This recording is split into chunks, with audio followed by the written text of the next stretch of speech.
For Sri Lankan Australians, over the years, always was one of the main destinations. Australia itself brings a lot of opportunities. In Sri Lanka, what opportunities do you have? Not much, neither. Is it affordable? Starting from 20% and it can even go up to 50% scholarships ඒ රටේ අයට තමයි වැඩිපුර chance එක හම්බෙන්නේ. because you will be earning after graduation. That is number one. Number two, there are නිකන් high paid salary එකක් pay කරන හින්දාද මම මේක choose කරන්න කියලා හිතුවොත් ඒක අමා හරිද? ඔසි ගිහිලා කාමරයකට වෙලා හිටියොත් නිකන් unique classes එකට ගිහිලා you not gonna get that opportunity. For example, I have had a student but unfortunately no one publicly has put that out. Real story, whose mom few weeks back called me, and if you go to your social media you will get a pop-up ad. I feel like you're consulting me, I think. Thank you for... So fun fact are the agents, they even charge for counseling to study minimum for 2 years in order to get the post-study work visa. මෙච්චරක් පෙන්වන්න කියනවා, අචරක් පෙන්වන්න කියනවා and living cost ඇත්තටම මේක පිටපස්සින රහස. And it will be an easy pathway for permanent residency. So what is the real reason that people are choosing Melbourne more than... Consequences are going to come in at the end of the day. Even Sri Lankans are not really aware. Genuine students are getting affected because of that reason. Literally, කුඩු චප්පම් වෙනවා කියලා කියන්න හිතනවා. දැනම අමාරු වටන වැඩක් තමයි ඒක නේ. Exactly. What I am trying to say is, if you stay in a room and just focus on your studies, you're not going to get opportunities. That is anywhere, right?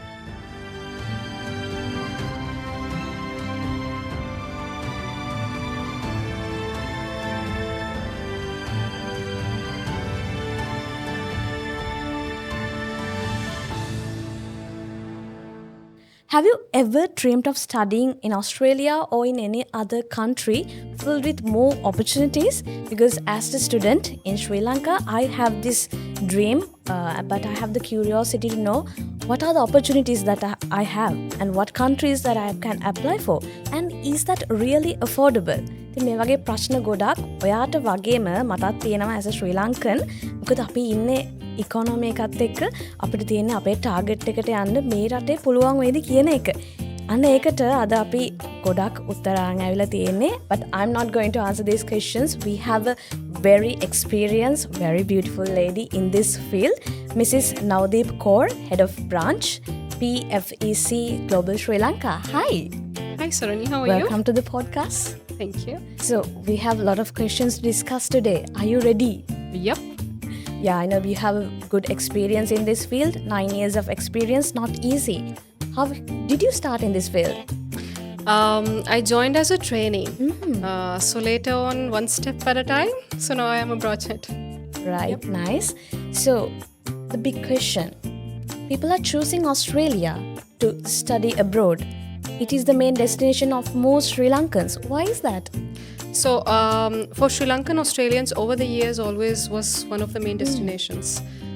Sri Lanka as a country is a migrant country where majority of the crowd, they're going to go to Australia or any other countries to pursue their higher studies. Yeah. Later on stay back, pursue their careers there, or return back and support the growth of the country. So now if you see 1/3 of the A-level students, they're going to get the entrance to the government universities. But what happened to the rest? Some student goes to the international students, the parents send them. So international students, basically the majority, they're going to go study abroad, right? The other students, what options they do have? I can't get the entrance to a government university. I can choose private universities and I can choose TNE partners. So private universities, they have a lot of Australian universities in Sri Lanka itself. For example, Curtin University, done through SLIT, is very famous. TNE colleges, Edithcone University is here. Edithcone College Pathway, you know, ACPT. Yeah. Exactly. Swinburne University is there.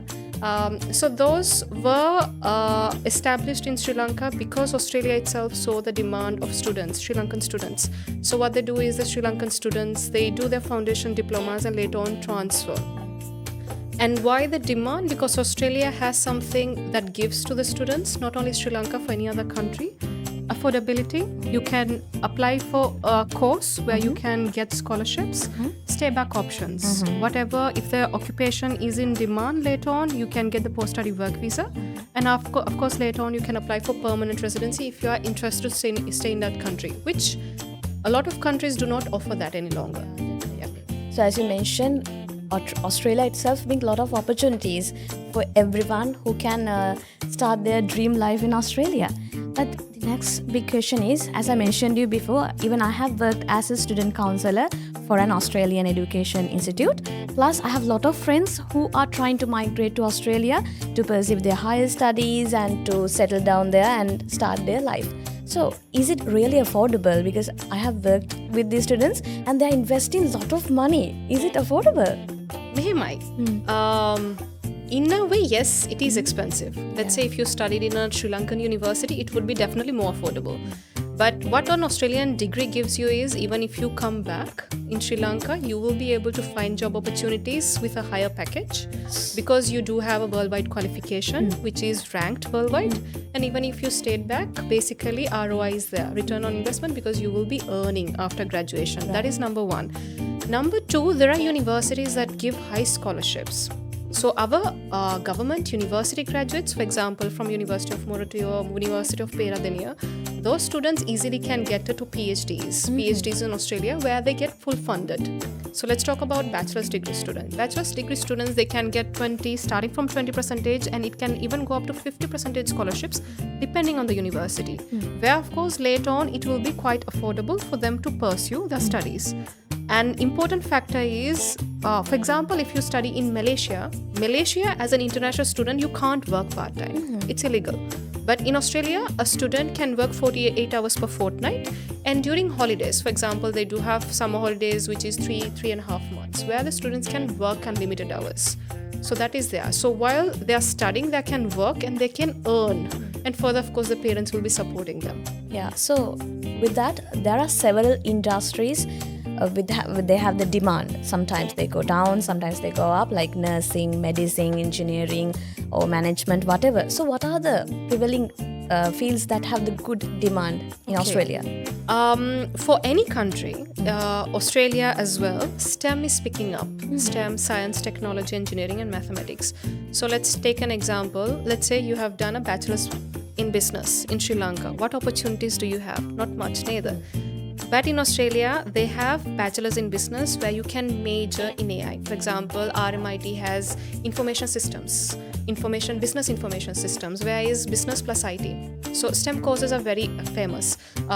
Psychology is very much in demand. Clinical psychology. If you go to engineering, mechatronics, civil engineering, construction specifically, there is a high demand. Electrical engineering, mechanical engineering, robotics, those are very much in demand. If you go towards IT, AI, cybersecurity, machine learning, those are basically fields that they want to grow, because if you see every field, AI is part of it, right? If you go to a hospital, wherever you go, AI is growing further. So there are several courses that are in demand where students can apply, and of course scholarships also come in. So if someone is applying to AI related jobs, I have heard that they might mention අර ඒ රටේ අයට තමයි වැඩිපුර chance එක හම්බෙන්නේ අපි migrate කරන අයට. අපි යාලක නැති අයට හම්බෙන්නේ නැහැ වගේ කතාවක් ආවද? Is it true? මෙහෙමයි. ඒක ඇත්තටම යනවා.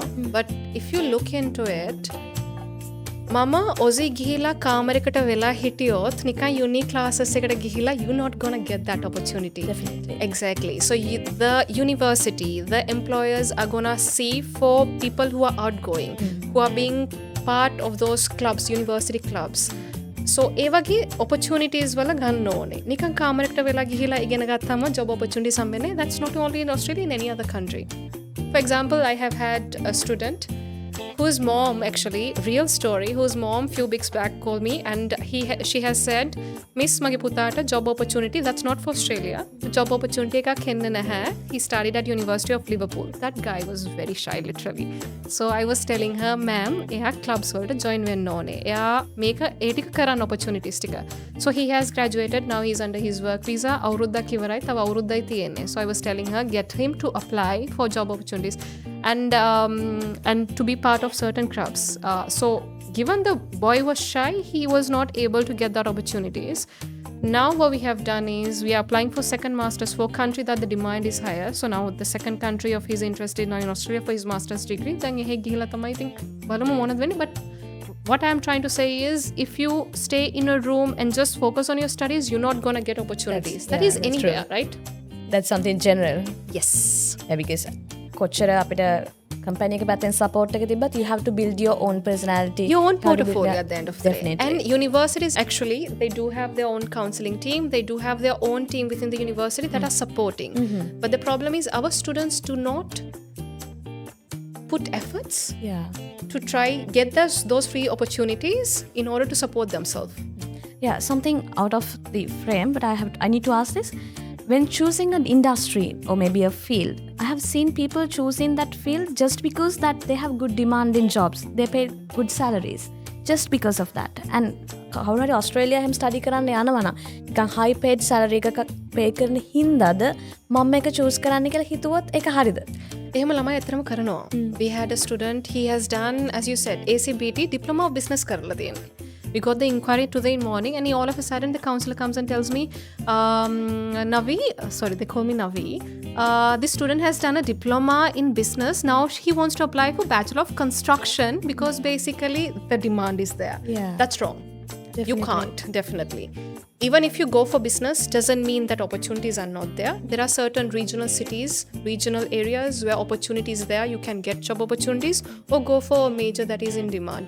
But no, you can't fully change because at the end of the day, let's say I am an engineer, I can't apply for medicine, right? Yeah. I mean, it's total different field. I'll get stuck. And it should be something that you love doing at the end of the day, not just out of curiosity, I'm gonna get 90,000 AUD per annum, I need to do out of the money, greediness. At the end of the day, you're not going to love your job. Definitely. So no, that's So we need to do a ground studying and have an idea about what I'm really passionate about, what I really like, what I prefer to do, right? what you love doing. At that point only you enjoy the job. Otherwise, So as your company, there might be several agencies who are supporting students for their dreams to come successful. So what about these agencies? And you mentioned something about free of charge. What does that mean? okay, so we are a Melbourne-based organization. We started our headquarters in Melbourne. So we are an MNC where we have 5 branches in Melbourne. We have 4 in Bangladesh. We have in India as well and in Sri Lanka. So A huge network. Yes, it is. So we do send more than 2,000 students per annum. So what we do is, as a company, we give free of charge. That means we do not charge a single penny from our students because at the end of the day, as an organization, we are a consultancy firm. Consultancy firm means we, from the application process till the visa grant until and once a student gets there and they get settled, we provide the service. So now we are not allowed to charge the student given the factor we will be earning a commission from the university itself. Now, there are a lot of agents who are charging an entrance fee, 5,000 rupee, dependent fee, 60,000. I have heard some charging even more than $1 lakh, which in a way it's not right because at the end of the day, the agent does earn from the university. So it is not illegal, but it is not right at the end of the day. So what we say is it's wrong because at the end of the day, we are here to support the students. Because we are part of their dreams, and when you get a visa grant in hand, it's a different kind of a feeling, right? Because you're part of the growth of the student's life. Definitely. You are changing a life. So that's something we are blessed in a way. It's more than something money. Exactly. Can It's worth. more than money. So I think a lot of people do not understand that. But yes, we do not charge because we are already getting something from the university because we are sending the student. So you're offering it for free of charge. And what is the procedure? So free of charge in the sense when the student walking for inquiries, we do a detailed counseling. So fun fact, other agents, they even charge for counseling. 5K givala in counseling karanna kiyala. So we don't charge. Yeah, I have heard of that. Yes. So when a student comes in, we check their financial background, we check their academics, and we guide them on the universities, what would be suitable for him. If he is looking for stay back option, what career path we can guide him towards, and what are the courses suitable for him. So we guide them. And if the student is satisfied the options, what we do is we request certain documentation, academics, passport, etc. and we submit to the universities. Once you get the so in Australia, they don't all of a sudden give you a full offer letter. They give you a conditional offer letter where there will be certain conditions that you need to fulfill. One, of course, is your English language test, which for Australia now it's a requirement. And the other is a GS criteria, which is genuine student. So basically now the majority of the university itself, they will be checking the financial criteria, whether the student can afford that tuition fee. Once they are satisfied only, they will be giving the full offer letter. So once we get that, of course, the student can apply for 3-4 universities so that he can has when he get the offer letters, depending on the scholarship which he wants to prioritize. When he get the full offer letter, of course, they need to do a semester fee payment. And in Australia, they do have something named as OSHC, which is the Overseas Student Health Cover. So let's say I am a 3-year bachelor's degree student. I have to get a health insurance for the whole 3 years. Otherwise, the health insurance is very expensive in that country. And when the visa officer checks, they are saying if you are entering the country, you need to be covered. So that is there. And after when the payment is done, we send the proof to the university. So whatever financials that arrangements are being done, we do not do. We guide the student. Student needs to do the needful and send us the receipt, because that is student's responsibility at the end of the day. And when we send the receipt to the university, they will be sending us the enrollment letter, confirmation of enrollment, and after only the visa part comes in. Yeah, that's very clear and specific. I got all the information. I felt like you're consulting me, I think. Thank you for that. And so when I'm applying to a course or a university, mage final results or the final result sheet එක credits ano, it depend මොනවද මට apply කරන්න පුළුවන් courses or the universities. Okay, so let's say if you're applying for bachelor's degree and you have done certain diplomas in Sri Lanka, specifically diplomas, for example, from those Australian universities, Edith Cowan, Swinburne, etc. So now those universities, you will be getting credits. So credits samane ekko semester එකක් දෙන්න නැත්නම් annually second year එක ඔයාව transfer වෙනවා. So that is quite affordable because one whole year will be waived off given that you have done the diploma in Sri Lanka. It's like exceptions. Exactly, exemptions. So that is there. So in Australia, you need to, for those courses, you need to study minimum for 2 years in order to get the post-study work visa. Now post-study work visa එක අවුරුදු දෙකක් වෙන්න පුළුවන්, 3ක් වෙන්න පුළුවන්, 4ක් වෙන්න පුළුවන්. Now masters, you need to study there for 2 years. ඒගොල්ලන්ගේ masters අවුරුදු දෙකේවත් තියෙනවා, එකමාරේවත් තියෙනවා. But if you are expecting that post-study work visa, then you need to go for a 2 years full-time master's degree. Right. 2 years කිව්වට I think සතියට දවස් 3යි study කරන්න තියෙන. It's like that, yeah. So Australia යනවා කිව්වට පස්සේ ඊළඟට අපිට එන ලොකුම challenge එක show money. මෙච්චරක් පෙන්නන්න කියනවා, අචරක් පෙන්නන්න කියනවා, and living cost and everything, finances. මොකක්ද ඇත්තටම මේක පිටපස්සේ ඉන රහස? අපි කොච්චර amount එකක් afford කරන්න ඕනේද? So, show money visa requirement as per the Department of Home Affairs. Let's say you are going for a 2 years master's degree. ඕන course එකකට show money පෙන්නන්න ඕනේ පළවෙනි අවුරුද්දට විතරයි. Right. So that is for the visa requirements. So show money එක අපි පෙන්නන්නේ පළවෙනි අවුරුද්දේ tuition fee එක. So let's say your tuition fee is $30,000 Australian dollars. Visa දාන්න කලින් කොහොමද ඔයා first semester payment එක කරන්න ඕනනේ භාගයක්. ඒතකොට ඉතුරු භාගය ඔයා පෙන්නන්න ඕනේ. ඊට අමතරව 29,710 is the living cost. A cost එක යනවා කියලා කියන්නේ නැහැ. But it means you need to have that amount maximum as a funding for the first year of your studies. Living cost කියන්නේ ළමයාගේ accommodation, food, transport ඔක්කොමටම. ඊට අමතරව මම genuine ළමෙක් මමගේ return airfare එකට ගාණක් වෙන් කරලා තියෙනවා කියලා 2,000ක් පෙන්නන්න ඕනේ. So that if you do the calculations, it's approximately 12 million. Now, given that the rate is increasing, it can go even up to 15 to 16 million. So, ඒ ගාන අපි පෙන්නන්න ඕනේ. So, ඒ හේතුව එච්චර ලොකු ගානක් පෙන්නන්න ඕනේ because අපි පළවෙනි අවුරුද්දේ tuition fee ඔයාට backup plan එකක් තියෙනවා. ඒ කියන්නේ ඔයාට ගෙවන්න ලේසි. ඔයා එහෙ ගිහිල්ලා අමාරුවෙන් වැටෙන්නේ නැහැ කියලා අපි කොහොමත් පෙන්නන්න ඕනේ. Yeah, true.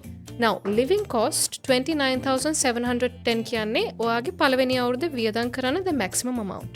It doesn't mean that it will be that amount. So it depends how you live your life. If you're gonna go and stay in a penthouse, definitely it's gonna be expensive, right? If you go for student accommodation, it will be more affordable. Now at the moment, the most expensive city to live in is Sydney. Second is Melbourne and afterwards Brisbane. But Australia has those affordable cities. Tasmania, more affordable. Adelaide. So there are good opportunities in Tasmania as well. Yes. Tasmania is a regional area, state, where you get a post-study work visa of 4 years. That Melbourne doesn't give that. Melbourne, if you go to the city, you will be getting a post-study work visa of 2 years. Tasmania, if you go, you will be getting after graduation, you will get a 4 years of post-study work visa and it will be an easy pathway for permanent residency. Likewise, Adelaide and Perth, their living cost is very affordable.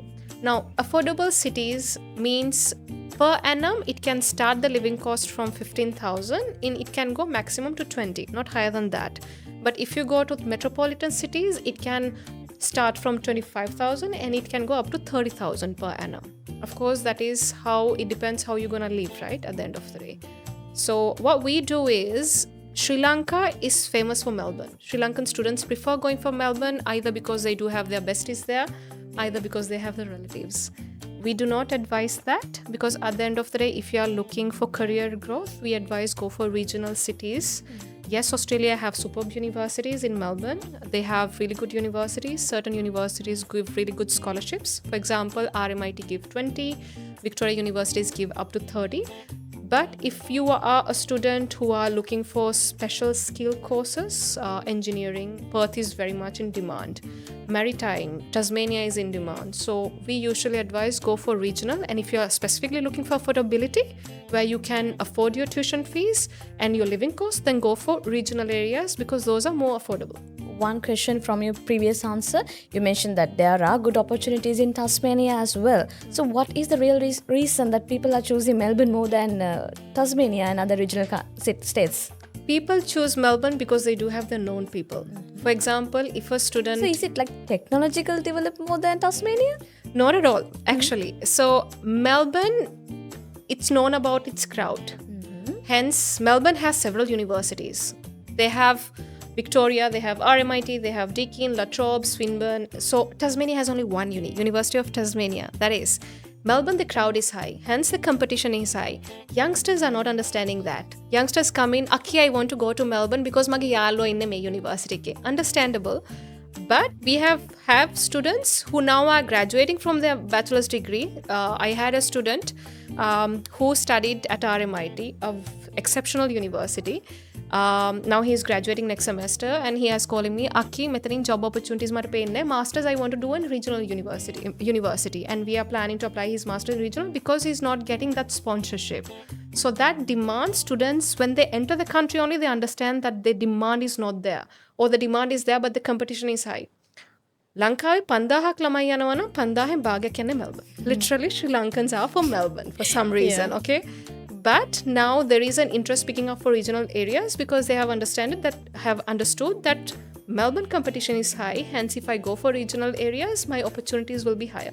Right. So not only for bachelors, we can apply for masters or PhDs as well from Sri Lanka, right? Yes. So students can apply for, depending on a background, you can apply. Let's say I am having a master's and I have a bachelor's and I have done research. Definitely, I'm not going to go for another master's, right? So the next option is PhD. The PhD is, the only problem is the student needs to find the supervisor. Unfortunately, we can't support on that. But as soon as they have find the supervisor, we step in to support in the offer letter and visa support.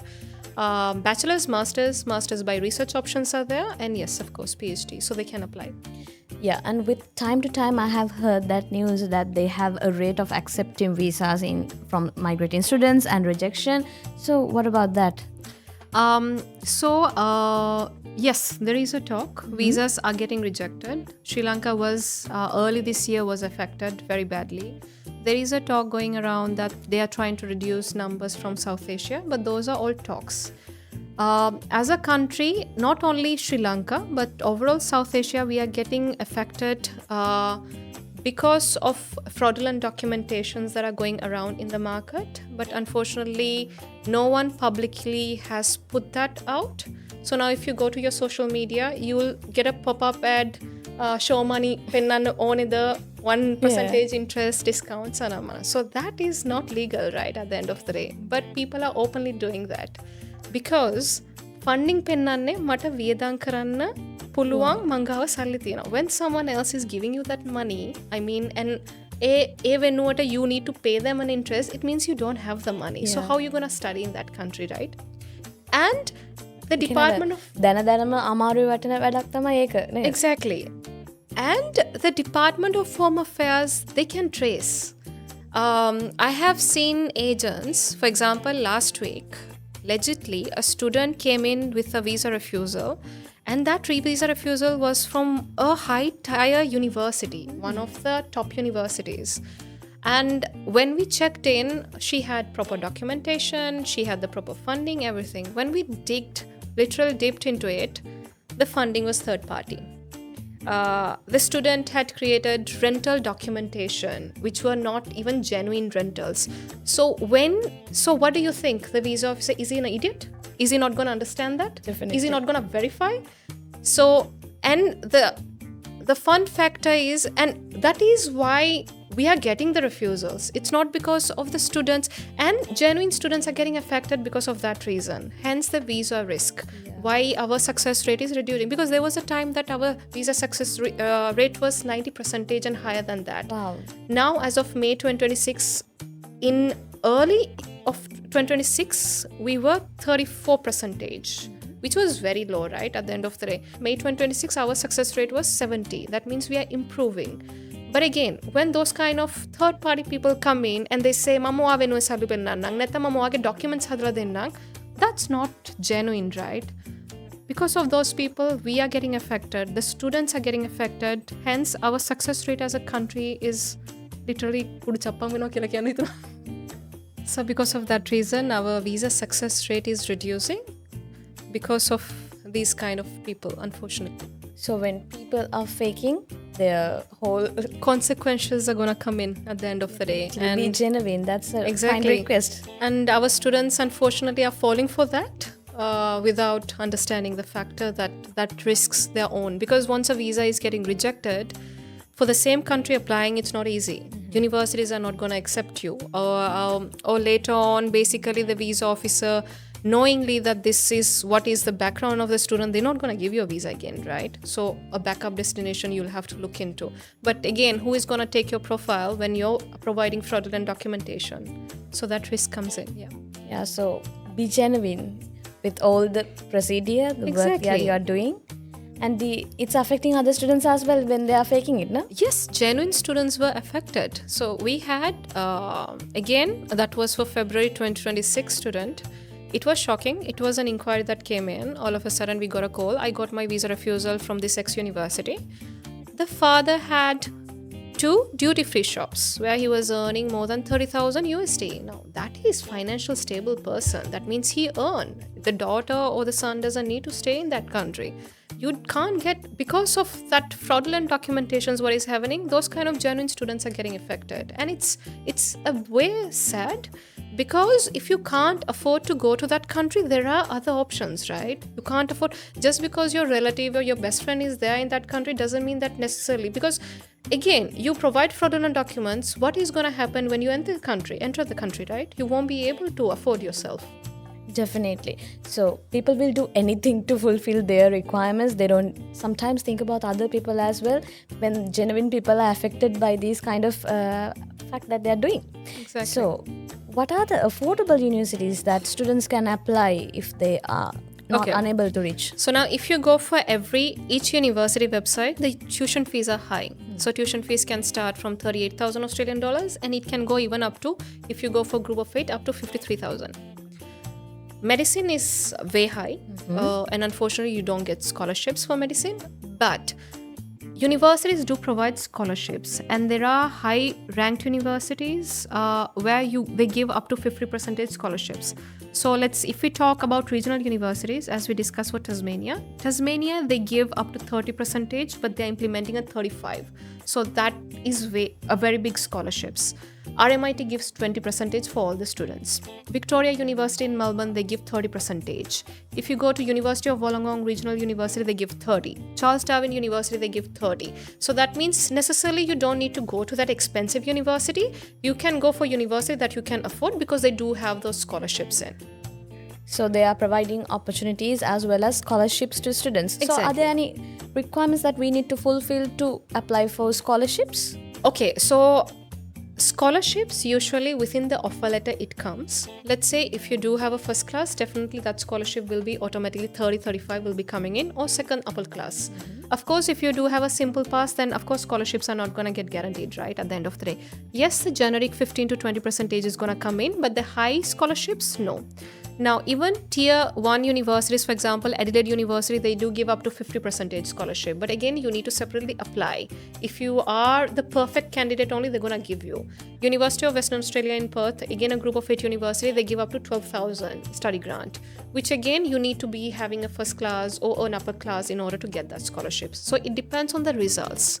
So PFEC will help them to find the right scholarships. Yes. You help them with the procedure as well. We support the student. So if a student says, I am looking for scholarships to afford my studies, we give them all the options that they can afford at the end of the day. So let's go state-wisely, okay? Let's go to Melbourne.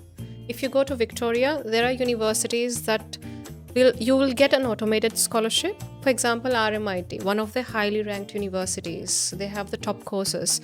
They give 20%.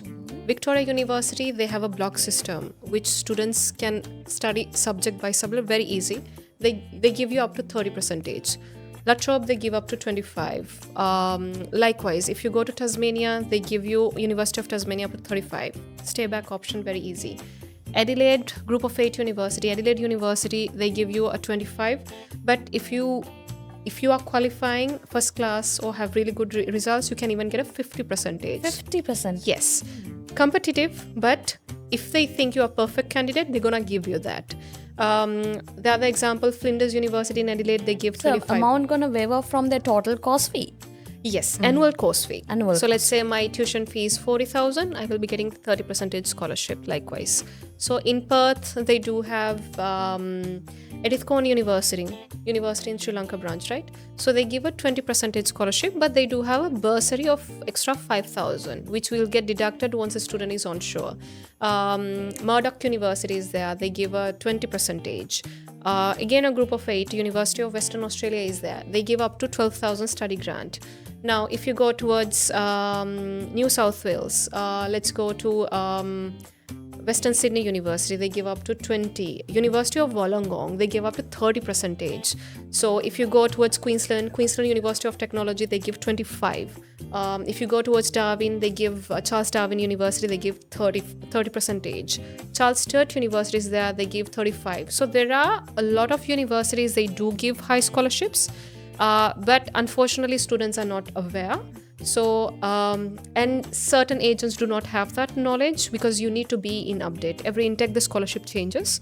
So students can go to affordable universities because at the end of the day, after the scholarship, the tuition fees does become affordable. Yeah, definitely, because even I'm not aware about these scholarships. I hope the students, even Sri Lankans, are not really aware about the scholarships that are offered by these best demanded universities. So are they available anywhere we can do a study by ourselves to know about the scholarships? Okay, so if you go to each university website in the course, basically the total annual tuition fee without the scholarship will be mentioned, which is a high amount. And when the students see, they freak out, right, at the end of the day. But if you go to the international scholarship section, every intake, they do change it, yeah. Oh, nice. But again, students are not going to dig in deep, right? So they're expecting us to give them, so the you're option. providing that consultation. We do that, yes. And yes, of course. So that's for bachelors and masters, right? So now PhDs, our government Sri Lankan universities are very highly ranked, right? At the end of the day, for example, University of Moratuwa, Kelaniya, Peradeniya, etc. So now if a student has completed their bachelor's degree in Sri Lanka, they have a second upper or first class, and they have done certain research publications. And we have had some students who have done even their masters in those government universities. Those students easily can get accepted to PhDs. Now, PhDs, you can, for those universities, government universities, you can get fully funded. That means the university will be funding you, and further to that, they will be getting a stipend.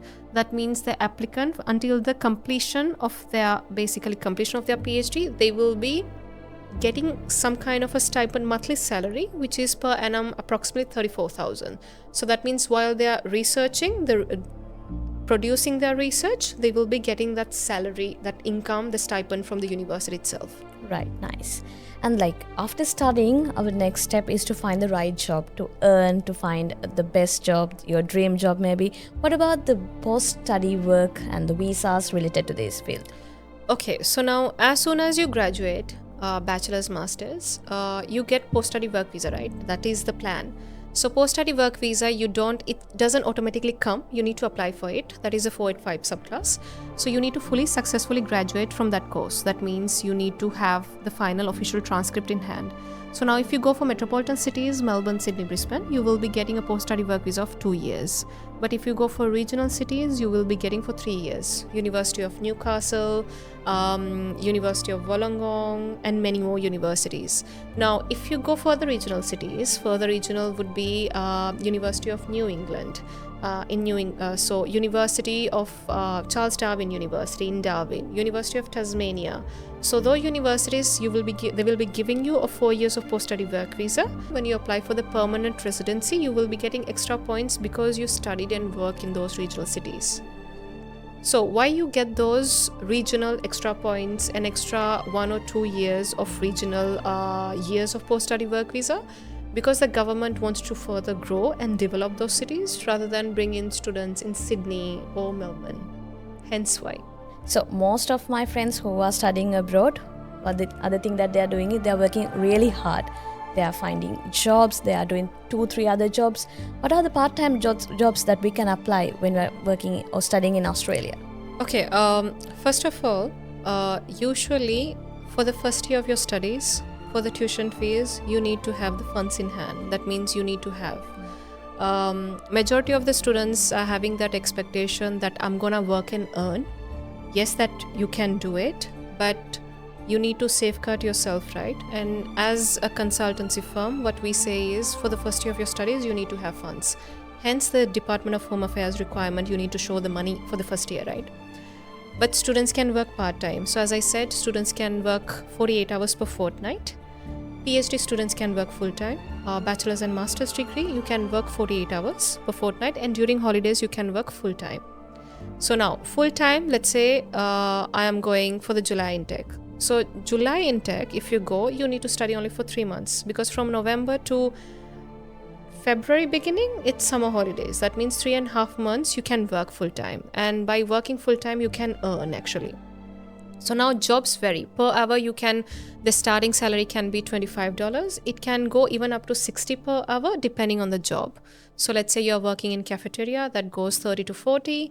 You are doing private tutoring, that's high. That can go up to $60 per hour. So that means student can earn, they can save, and they can, live a certain life in Australia while they're studying. So are there any restrictions and challenges that Sri Lankan students are facing when they are doing these part-time jobs? So Sri Lankan students, in the sense, every international students, their expectation is, I want to work higher than that because I want to earn the money. And no, that is not advisable. You can work only that certain amount because the department can track your working hours. So yes, those are the concerns that we have received. So there are restrictions. You can work only 48 hours per 2 weeks, per fortnight. Sati dekaka paya 48 එච්චරයි. නිවාඩු කාලේ full time. So for example, let's say I'm completing my course, I'm going for the February intake. By May, you will be completing your first semester.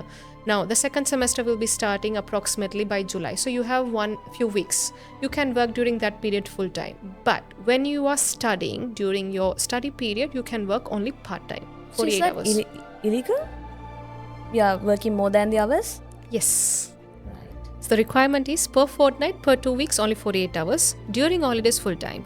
If you do work extra, yes, in a way, it is against the regulations. Because as a visa condition, the condition comes in. That is a regulation. You need to follow it. So talking about the reality, what are the actual challenges that Sri Lankan students are facing? Like, we dream of a fancy life. No. That's not the reality. Whenever a student comes in, they think you can have, that mal jeevite. That's unfortunately not. And I think a lot of agents are kind of creating that life for the student. But honest speaking is not easy, right? Here we have our parents, we have the home, we have everything. There you need to rent out a place or live with your friends and share accommodation, which is not easy. Students are working till late nights in order to earn. And they are doing 1 or 2 jobs in order to meet that. So it's not that easy. They are going with a dream that it will be very easy, or they are getting that expectation through their friends. Why don't you come?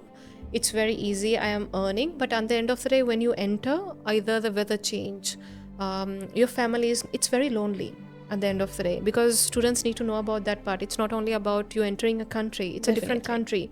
You have never been in that country. It's a new life. Exactly. No one says that. But the reality change check that you get when you enter, that's not Sri Lanka. Believe me. I have been in Australia. I am from Greece. So I have studied in Greece and I know it's very lonely. You can't do that. So you will be losing that comfortable lifestyle. So you will be so you need to be there. You need to go out there, be comfortable with the environment, get yourself used to it. And of course, there will be a certain part of racism, right? Yeah. So that's everywhere, unfortunately, nowadays. So you'll have to get that experience. The Sri Lankans and Indians, mostly South Indians, are facing these challenges. These days, actually, yes, not only in Australia, everywhere. Australia is one of the most friendly countries compared to other countries. Now look at what is happening in USA, right? So Australia is why it's a top destination, because Sri Lankans are there and because it has a warm environment. But no matter what, at the end of the day, you are leaving your home and going to a different country. No matter if you have your siblings, no matter if you have your best friends or whomever it is, they're not going to support you, right? You need to do your assignment. You need to pass the subjects. You need to put out the effort. You need to work. So that other people are not going to help you, unfortunately. Yes, that's true. Talking about the reality. Yes. Yeah, so with that අපිට තිබුණ අපිට මේ ගොඩක් කලාට මට තිබුණ ප්‍රශ්න ගොඩාක් ක්ලියර් වුණා. මම හිතන්නේ අපි වහන් ඉන්න අයටත් ඒ විදිහටම තියෙන්න ඇති. කොහොමද මම ඕස්ට්‍රේලියා යනවා නම් how to start, what are the challenges, what are the course fees, scholarships මේ ගැන තිබ්බ ප්‍රශ්න මම හිතන්නේ අනිවාර්යයෙන්ම ගොඩක් දුරට අඩු වෙන්නේ නැති. අද අපි කතා කරපු මේ topics එක. And there's a big event coming on this month. What is it? Every year we do have an education fair. So that is a multi-destination fair where we bring in universities from several countries. So our top destination, Australia, Canada, Ireland, UK, New Zealand. Oh yeah, that was the other question. Yes. I have that problem as well. We can only apply for Australia through you, or No, are there any we countries? do. No, not at all. We are an Australian-based company, but we do other destinations. So let's say you're not qualifying for Australia, you have the backup option. We can submit for UK, Canada, New Zealand, even South Asia, Malaysia, Philippines. Because if you are not qualifying for Australia because of certain reason, Malaysia has Australian universities. Swinburne is there, University of Wollongong is there. Dubai has Murdoch University. So likewise, so if Australia is not the only option that we do, we support for other destinations as well. Hence, in the World Study Fair, we will be bringing in certain universities from certain countries so that the students do get the idea, okay, which would be the most suitable destination. But living and working or studying in Australia is easy, or like what is the difference? For other countries now, if you go to South Asia, let's say you are going to study in Malaysia, the negative, of course, it will be more affordable, but you can't work. I know students who have said, no Aki, mata වැඩ කරන්න පුළුවන් අහුවෙන්නේ නැති විදිහට. So ඒවා කරන්න පුළුවන්, but legally you can't work part-time. You can just study. Dubai, it's a beautiful country, but it went through a certain crisis, right? And now they are coming out again. So Dubai, they have a benefit. You can full-time work while you're studying. UK, you can work 20 hours per week. So every country has, but Australia does give an extra point because Dubai doesn't give a PR, right? Australia does give a permanent residency. But we couldn't continue the best part of today's conversation about the World Study Fair.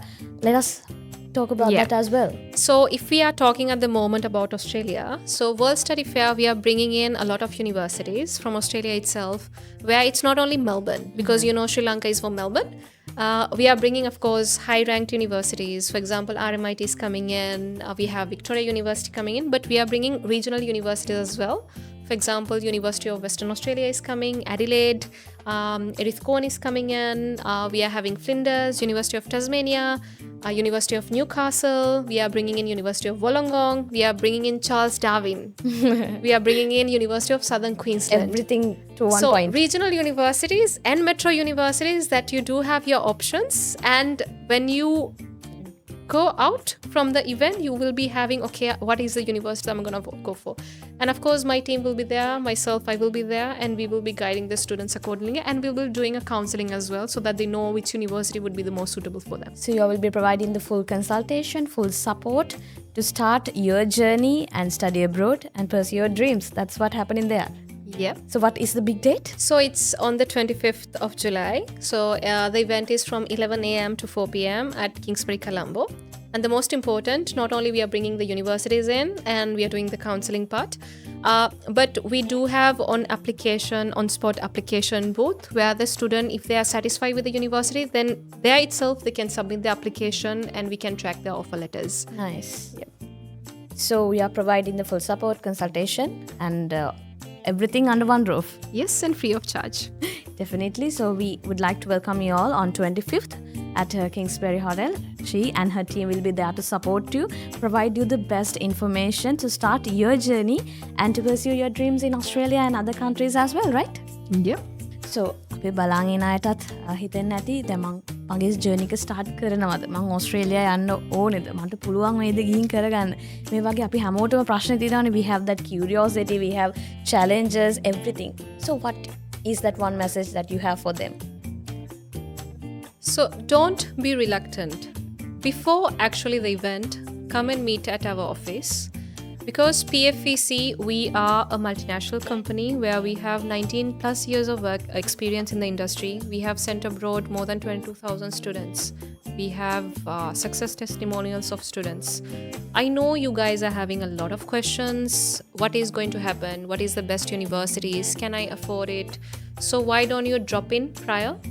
Because we do give a golden ticket. Golden ticket is something where no one gives in the industry in Sri Lanka, but we give that because once your visa has been granted, you will be getting a 30% of discounts from your airline because we are partnered with, and you will be getting an extra luggage of 45 kg, and of course you will be getting a voucher of 200 AUD dollar. So 200 AUD dollar is something that your living cost for the first month. It will be a huge support. So we will be providing you that. And it's free of charge, right, at the end of the day. So you guys come in, drop to our office. We'll do a detailed counseling, see which destination would be the most suitable for you. If Australia does not work out, that's okay. Always backup destination is there, right? And afterwards, of course, join the event so that you can meet the universities directly. Yes, definitely. And that is a very nice, warm welcome. Join with us. Join with us at Kingsbury Hotel on 25th to learn more about these fields, study abroad pathways, universities, scholarships, and all. You might have a lot of questions to ask from just like I had. So yeah, we are done with our podcast today, and I hope that everyone gained a lot of things, and even I learned a lot of things from you as well. I've never heard of the scholarship amounts that they are offering. So I'm really happy to have this conversation with you. Thank you for being here. You too, Sarani. So we are warmly inviting you to our World Study Fair, which is happening on the 25th of July at Kingsbury, Colombo. That is on 11 a.m. to 4 p.m.